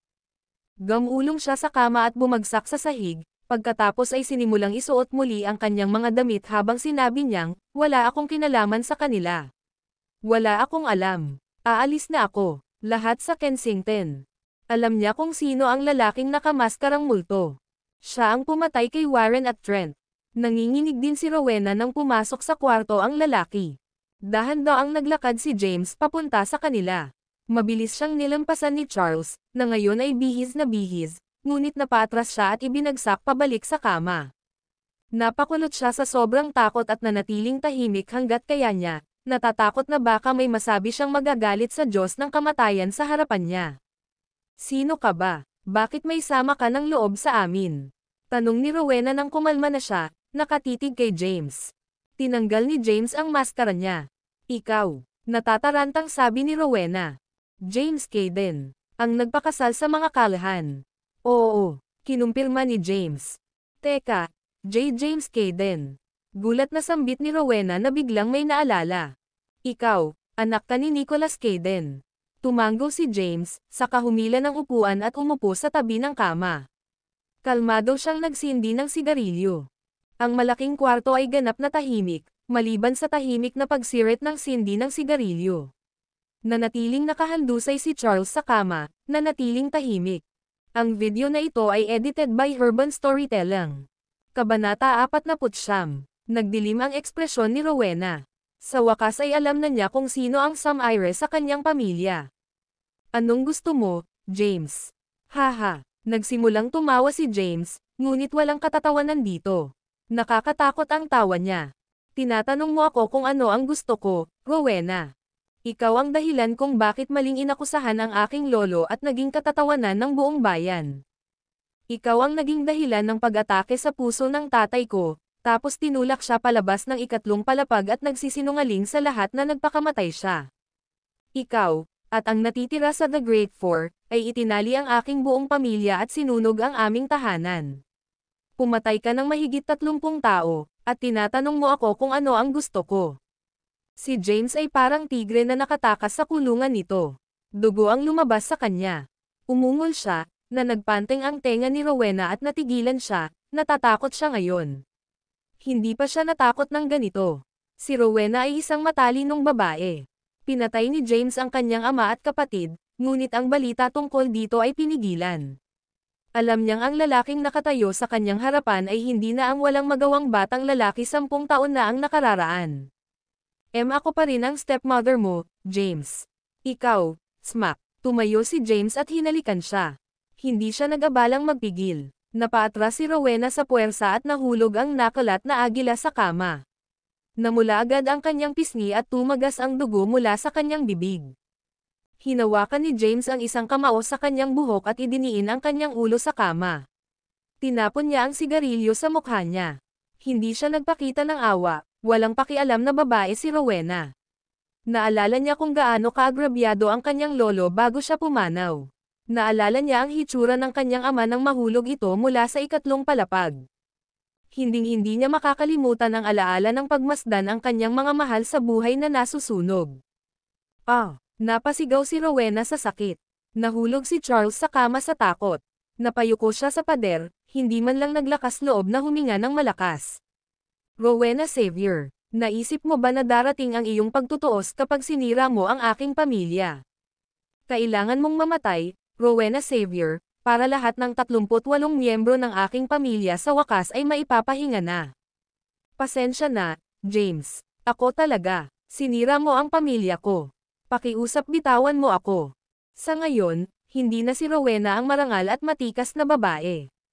Siya ay humingi ng awa ng walang kahihiyan, itinapon ang lahat ng dignidad sa isang tabi. Naglabas si James ng switchblade. Chic, brutal na hiniwa ni James ang mukha ni Rowena. Sa isang iglap, isang nakakagulat na pulang linya ang lumitaw sa kanyang pisngi. Damaloy ang dugo sa kanyang leeg at tinina ng pula ang kanyang puting sando. Nabaluktot ang ekspresyon ng mukha ni Rowena, hindi makasigaw sa sakit. 10 taon na ang nakalilipas, ay tinay ni Thea Callahan ang kanyang buhay para iligtas ako sa impyernong iyon. Siya ang aking tagapagligtas, ngunit pinahirapan siya ni Xavier. Panipi. Ibabalik ko lahat ng ginawa ng pamilya mo kay Thea ng 100 beses. Panipi. Huwag kang mag-alala. Hindi kita papatayin. Ipapakita ko sa iyo kung ano ang hitsura ng tunay na kawalan ng pag-asa. Ang iyong buhay ay magiging mas masahol pa sa kamatayan, ngunit hindi ka mamamatay. Muling itinaas ni James ang kanyang braso at hiniwa ang mukha ni Rowena. Pasensya na, James. Pakiusap bitawan mo ako. Pagmamakaawa ni Rowena, ngayon ay humihikbi na. Itinabi ni James ang switchblade sa tabi at umupo muli sa upuan sa tabi ng kama. Tumingin siya kay Rowena, isang nakakakilabot na tanawin na ngayon ay puno ng dugo. Nasaan ang moonlit flower sa Cliffside's Edge? Ang video na ito ay edited by Urban Storytelling. Kabanata 50. Ang dagandong ni James ay parang dumadagandong na kulog, na nagpanteng sa tenga ni Rowena at naiwan siyang tulala. Ang tanging nagawa niya ay humikbi, hindi alam kung ano pa ang isasagot. Pagkaraan ng ilang sandali, sa wakas ay huminahon na siya para magsalita, bakas sa mukha niya ang kawalan ng pag-asa. Hindi ko alam. Hindi ko talaga. I think dinala ni Trent ang painting sa Capitol bilang regalo sa isang tao. Hiwain. Kinuha ni James ang switchblade mula sa kama at inihampas ito sa kamay ni Rowena, tumalsik ang dugo kung saan-saan. Ibinuka ni Rowena ang kanyang bibig sa matinding paghihirap, ngunit walang lumalabas na ingay. Nanginginig ang ekspresyon niya sa sakit at nanginginig. Casual na naglabas si James ng ilang silver needles at ipinasok sa katawan ni Rowena. Hindi pa pwedeng mamatay si Rowena. Hindi kung wala ang pagpipinta pabalik sa kanyang mga kamay. Tumigil sa pagdurugo ang kanyang palad matapos may pasok ang mga karayom, ngunit naroon pa rin ang sakit. Ito ay isang hindi mabata na uri ng sakit. Sa ngayon, ang gusto lang niya ay mamatay. Tama si James. Ang buhay ay mas masahol pa kaysa sa kamatayan, ngunit hindi niya nagawang mamatay. Umupo ulit si James at tinitigan si Rowena na para bang asong naulila. Ang sakit na dinanas mo ay hindi sapat para tabyusan ang iyong mga kasalanan, malamig niyang sabi. Tatanungin kita ulit, nasaan ang moonlit flower sa Cliffside's Edge? I don't know, sabi ni Rowena sa nagngangalit na mga ngipin, halos hindi mailabas ang kanyang mga salita. Kumunat ang noo ni James. Ang karaniwang tao ay bitik at sasabihin sa kanya ang katotohanan sa ilalim ng gayong pagpapahirap, dahil sa pangunahing pangangailangan para sa pangangalaga sa sarili. Kung sinasabi ni Rowena na wala siyang ideya kung nasaan ang painting, ibig sabihin ay nagsasabi siya ng totoo. Ang pagpipinta na iyon ang pinakamahalagang pamana ng kanyang pamilya. Ito ay naipasa sa kanyang angkan sa hindi mabilang na henerasyon. Sinabi pa ng kanyang lolo na maaaring mapuksa ang kanilang pamilya, ngunit hindi maaaring mawala ang pagpipinta. Nanginginig pa si Rowena, nangangatol ang mga ngipin. Siya ay nahulog na hindi kapani-pani walang nawalan ng malay ngunit natigil sa kamalayan, hindi talaga mawalan ng malay. Ang sakit ay nagmula sa mga sugat sa kanyang mukha at mga braso, na nagpapahirap sa kanya sa pamamagitan ng pagpapanatiling gising. Si James ay isang demonyo. Ang takot na naramdaman niya sa kanya ay bumabaon sa kaibuturan niya. Patuloy siyang nagsusumamo ng awa. Ililibre kita ngayong gabi, sabi ni James. Bibigyan kita ng oras. Alamin kung saan napunta ang painting. Kung sa oras na bumalik ako para sa iyo, hindi mo masabi sa akin kung nasaan ito, ipapakita ko sa iyo ang tunay na kawalan ng pag-asa. Tumayo si James at lumapit kay Charles, kinaladkad ang nakatatakot na lalaki. Nanginig si Charles, at tumubo sa ilalim niya ang isang pool ng likido. Nadumihan niya ang kanyang pantalon sa takot. Wala akong kinalaman dito. Wala akong alam. Nauutol na sabi ni Charles bago humingi ng awa. Wala kang nakita. Wala kang narinig. If even a word of what happened tonight gets out, well, you know the consequences, malamig na sabi ni James, ngunit alam niya kung sino ang nararapat sa kanyang galit. Charles. Walang ginawa sa kanya. Hindi niya siya papatayin. Ibinalik ni James ang tingin kay Rowena na payapang nakahiga sa kama. Sigurado akong curious ka kung sino ako. Wala akong pakialam na sabihin sa'yo. Ako ang Black Dragon ng Southern Plains, commander ng Black Dragon Army. Kalimutan mo na si Trent Xavier, kaya kong patayin ang Blythe King kung gugustuhin ko. With that, may one ka. Sinabihan niya si Rowena na dagdagan ang pressure, kaya hindi siya magsisikap na subaybayan ang mga bulaklak na liwanag ng buwan sa cliffside's edge. Ang tanging narinig na ingay pagkaalis ni James ay ang mga hikbi ni Rowena. Nanginginig pa si Slur, ang itim na dragon. Ang commander ng Katimugang Kapatagan. Ang itim na dragon na iyon. Isa sa 5 commander. Hindi siya naglakas loob na mapawi ang kanyang mga tainga. Paano naging Black Dragon ang kinatatakutan ng lahat ng Caden Kid mula 10 taon na ang nakalipas? Maaaring hindi siya nasa militar, ngunit si Trent ay isang sundalo na may mataas na ranggo. Narinig niyang binanggit nito ang 5 commander minsan. Ang Black Dragon ay naging komandante lamang sa maikling panahon. 1 taon, to be exact. Ngunit siya ang pinaka nakakatakot.